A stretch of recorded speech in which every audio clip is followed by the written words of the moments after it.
El Señor esté con ustedes. Y con tu espíritu. Lectura del Santo Evangelio según San Mateo. Gloria a ti, Señor Jesús. Un sábado de aquellos, Jesús atravesaba un sembrado. Los discípulos que tenían hambre empezaron a arrancar espigas y a comérselas. Los fariseos, al verlo, le dijeron: «Mira, tus discípulos están haciendo una cosa que no está permitida en sábado». Les replicó: ¿no han leído lo que hizo David cuando él y sus hombres sintieron hambre? Entró en la casa de Dios y comieron de los panes presentados, cosa que no les estaba permitido ni a él ni a sus compañeros, sino solo a los sacerdotes. ¿Y no han leído en la ley que los sacerdotes pueden violar el sábado en el templo sin incurrir en culpa? Pues les digo que aquí hay uno que es más que el templo. Si comprendieran lo que significa «quiero misericordia y no sacrificio», no condenarían a los que no tienen culpa, porque el Hijo del Hombre es Señor del sábado. Palabra del Señor. Gloria a ti, Señor Jesús. Hermanas y hermanos, recordamos hoy a la Virgen del Carmen, Nuestra Señora del Carmen, una fiesta que tiene una gran tradición en Colombia y en muchos países de América. La tradición viene desde muy antiguo, surge en el Monte Carmelo, el cual se encuentra en el norte de Palestina, cerca de Nazaret. Y bajo su protección, como lo decíamos al comienzo, están los marineros y los conductores. A ellos los acompañamos hoy con nuestra oración y nuestra cercanía.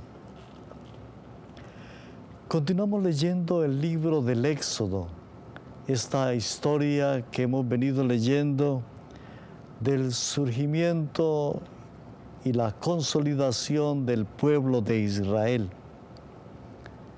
Ayer vimos esta experiencia de Moisés en el monte, en el cual el Señor le encomienda la gran misión de liberar a su pueblo.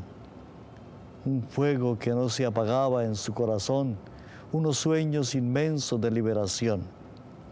Y hoy, en el texto que escuchamos, nos cuenta cómo el pueblo selló con unos ritos, con unas celebraciones, este momento de liberación. Con una Pascua, podríamos decirlo, que es el origen de la Pascua cristiana, que después, con la muerte y la resurrección del Señor, estos cabritos, estos animales que se ofrecían en sacrificio, quedan abolidos, porque la sangre de Cristo se convierte como en la marca principal de salvación y de liberación. Esta Pascua se convierte en la primera Pascua del pueblo, celebrando que Dios ha pasado por ellos y los ha liberado. En la narración pareciera que Dios tiene una predilección especial por este pueblo y que a los otros los destruye y los condena. Pues no podemos leer la historia desde ese ángulo. Dios no condena ni a nadie, ni a ningún pueblo lo destruye. Pero es la manera como los seres humanos leemos la historia. Y por supuesto el pueblo de Israel leía su historia desde la perspectiva de Dios y pensaba que solo a ellos Dios los salvaba y los redimía.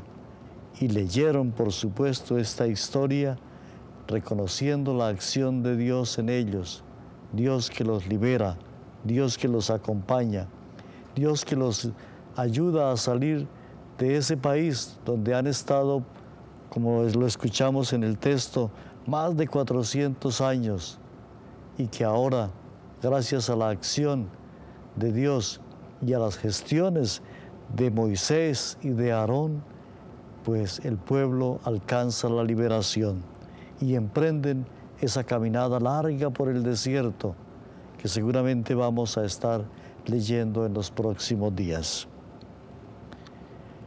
Me parece a mí que a la luz de este texto podríamos pensar que toda nuestra historia es historia de salvación y que Dios está ahí acompañándonos en nuestra caminada.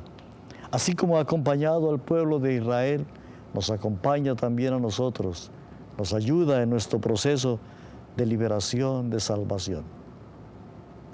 Se me ocurre que a la luz de este texto acompañemos a tantos pueblos que luchan también hoy por liberación, por salir de situaciones de opresión y de injusticia. Pidámosle al Señor entonces, por intercesión de la Santísima Virgen del Carmen, por estos pueblos que sufren. El texto del Evangelio, tomado del capítulo 12 de San Mateo, nos cuenta cómo en un determinado momento, dice el texto, un sábado de aquellos, los discípulos empezaron a cortar trigos, espigas, un sábado, porque tenían hambre. Por supuesto, esto causó escándalo entre los fariseos que se apegaban fielmente a la ley. Sin embargo, Jesús les hace caer en cuenta que por encima de las leyes está la persona, la dignidad de la persona. La ley es importante, pero más importante es la persona humana. Y les recuerda además que el templo es muy importante, pero por encima del templo hay un templo mayor. Cristo resucitado es el verdadero templo y a Él debemos rendir todo el honor y toda la gloria. Por supuesto que debemos respetar y valorar los templos, no solo por su carácter histórico y religioso, sino por todo lo que significan para nosotros, pero que por encima del templo nuestro amor esté puesto en la persona de Jesús.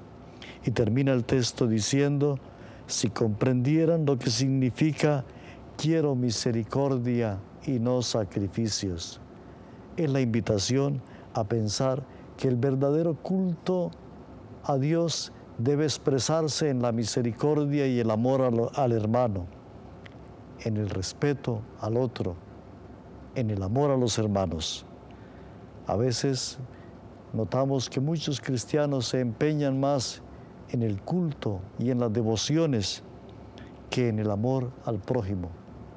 El texto nos recuerda que por encima de las tradiciones, de las leyes, de los sacrificios, está la misericordia, está el amor a los hermanos.